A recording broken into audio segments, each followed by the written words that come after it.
The scent of roses was the first thing that betrayed the new silence in my house. It clung to the kitchen for days after the paramedics left, a sweet, funereal smell over the lingering ghost of coffee and toast. I am Arthur Reed, 64 years old. For 41 years I was Clara's husband. For 40 years before that I was the quiet engine of her maritime empire, the bookkeeper who ensured the payroll always cleared, the taxes were always filed, and the dream she built never capsized. Now for 3 months I have been a widower. It happened on a Tuesday. I was rinsing a breakfast plate when I saw the garden hose hit the brick path through the window, a small, insignificant sound. Clara was already on the ground, her hand still curled in a phantom grip. The doctors said it was quick, a massive heart attack. She was gone before she felt the pain, a small mercy that felt like a colossal betrayal. The funeral was a blur of black clothes and soft voices. I wore the silver watch she gave me for my 30th birthday. It felt like an anchor. Our son, Kevin, arrived late, his phone already pressed to his ear as he walked toward his mother's graveside. His wife, Allison, trailed behind him, already framing a shot of the floral arrangements. "For the thank you post," she whispered, as if this were a normal part of saying goodbye. I stood, hands clasped, watching the pastor's lips move while my son checked his screen. Clara's old crewmen, their hands rough and warm from a lifetime of ropes and salt water, lined up to shake my hand. Kevin drifted away halfway through. 2 weeks later, the call came from William Hayes, Clara's attorney, our friend for 30 years. "Arthur," he said, his voice a calm, deep harbor in the storm. "We need to go over the will. Can you come in tomorrow? Kevin will be there as well." William's office smelled of old leather and salt air. Kevin was already in the conference room, wearing a suit that cost more than my first car and a look that could cut steel. Allison sat beside him, scrolling through her phone. William adjusted his glasses and began to read. "I, Clara Reed, being of sound mind, do hereby leave all assets, personal, financial, and business, to my husband, Arthur Reed. I make no provision for my son, Kevin Reed, or his wife, Allison Reed, as they have been provided for during their adult lives." The words landed not with a shout, but with the quiet, final thud of a vault door closing. The air in the room vanished. Kevin's face drained of all color, then flooded with a dark, furious red. Allison's phone slipped from her hand. "This is ridiculous," Kevin snapped, his voice cracking through the silence. "Mom would never cut me out, not unless someone convinced her to." His eyes, sharp and accusing, locked onto mine. "What did you say to her, Dad?" "Nothing she didn't already know," I said, my voice steady, though my hands trembled in my lap. Allison leaned forward, her voice a syrupy poison. "Arthur, you can't possibly run a $48 million company. Let Kevin take the burden. It's what Clara would have wanted." William slid a document across the table, a certificate from a doctor confirming Clara's sound mind. Kevin snatched it up before I could touch it. "This isn't over," he hissed, pushing back from the table. "We'll see about that." I didn't answer. I simply reached up and pressed the silver tie clip at my neck, feeling its cool metal against my fingertips. I was waiting for the storm. I just didn't know how soon it would hit. That evening the summons came. A call from Kevin, his voice clipped, transactional. He asked me to come to his house. I drove over under a bruised, low-hanging sky. Their dining room was a stage set for a life I didn't recognize.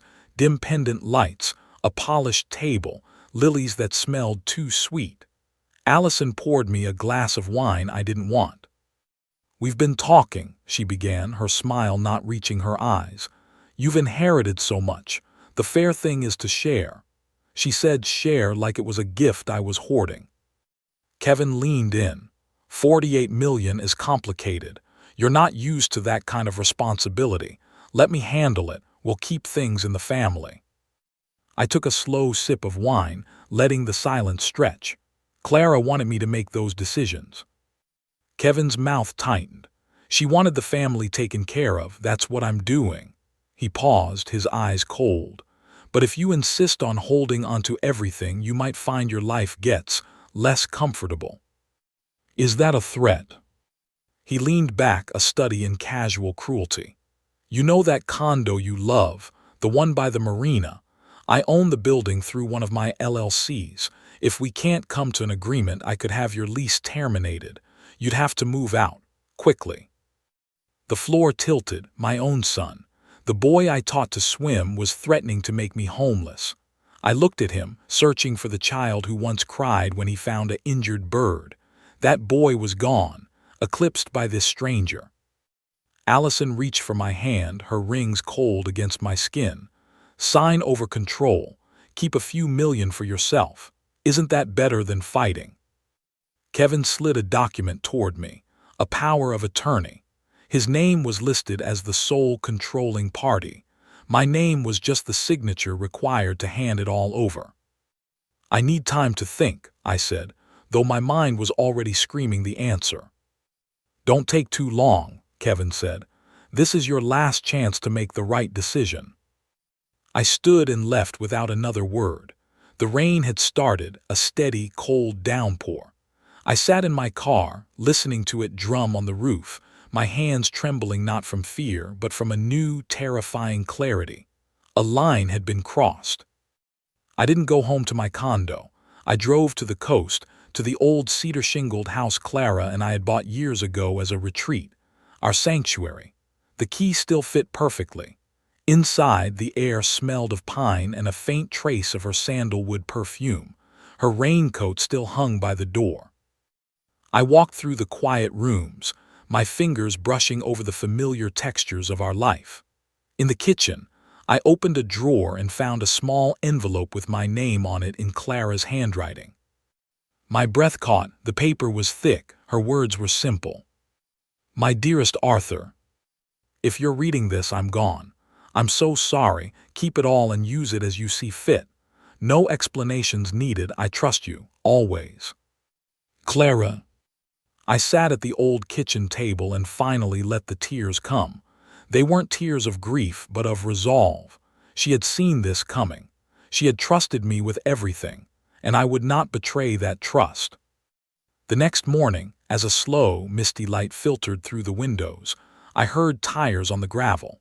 I opened the door to find William Hayes, and with him, a woman with a sharp, intelligent gaze and a man with the weathered face of a lifelong sailor.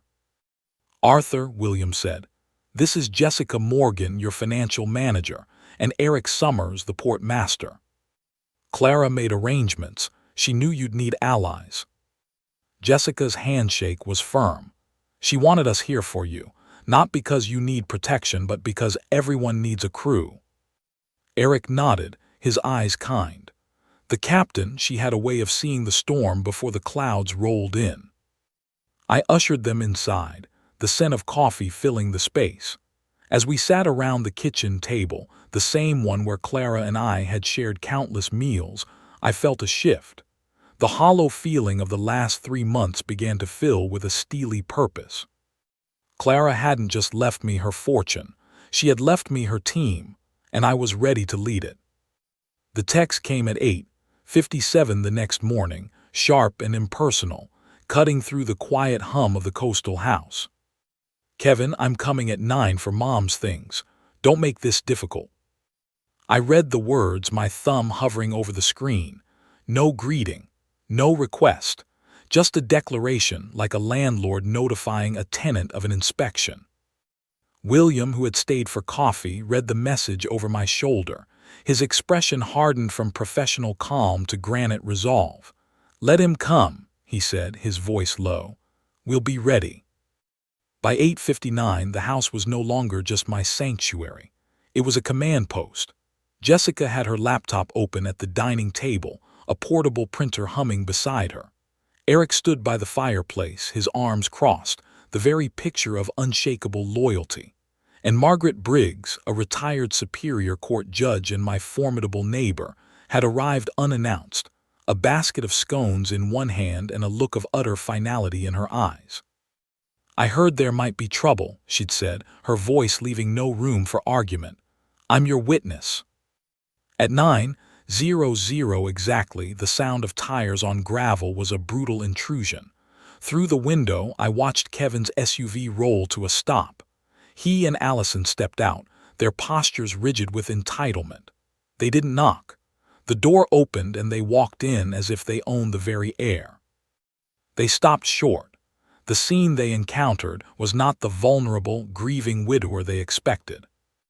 Kevin's eyes darted from William's calm authority to Jessica's focused efficiency, to Eric's stoic presence, and finally to Margaret, who regarded him with the cool, assessing gaze of a judge who had already heard all the evidence.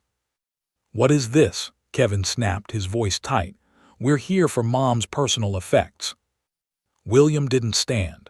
"We'll be happy to review anything that legally belongs to you, but first, there are matters to clarify." Allison's mask of pleasantry cracked. "We don't have time for this." Jessica turned her laptop screen toward them. The glow illuminated their shocked faces. "This is a record of every unauthorized transfer from Reed Maritime to your personal accounts over the last 4 years. $240,000, coded as business expenses, for a vacation home, a boat, jewelry." Her voice was clinical, a surgeon listing facts. "These are your signed acknowledgments." Kevin's face was a thundercloud. "This is a witch hunt." Eric stepped forward, opening the heavy harbor logbook. His voice, accustomed to carrying over the wind, filled the room. The captain kept notes. June 12, 2019. He read Clara's words aloud, the condemnation from beyond the grave. Kevin asked again about selling the harbor, told him no. "The water is our lifeline. Arthur understands that. That's why it should be his." I finally spoke, my voice quiet but clear, cutting through their sputtering denials. "You're worried about losing face, Kevin. I'm worried about losing myself." The room went still. My words hung in the air, simple and devastating. "I'm your son," he said, the words a weapon. "I'm your father," I replied, the words a shield. "And I have spent a lifetime protecting this family. But this," I gestured to the documents, the evidence of his betrayal, "this isn't about hurt feelings. It's about legal, documented facts." William slid a manila envelope across the table. "Copies for your records. Contest this and we will see you in court. I strongly advise against it." Margaret spoke for the first time, her tone leaving no room for appeal. "I've presided over enough cases to know an airtight one when I see it. Push this, and you will lose far more than you came for." I saw the calculation in Kevin's eyes, pride versus certain, humiliating defeat. He snatched the envelope, his hand trembling with rage. "I thought you'd at least try to work with us," he spat. "I am working with you," I said, my gaze unwavering. "I'm giving you the chance to walk out that door with what's left of your dignity. The choice is yours." He turned to leave, Allison scrambling after him. But with his hand on the doorknob, I delivered the final, quiet blow.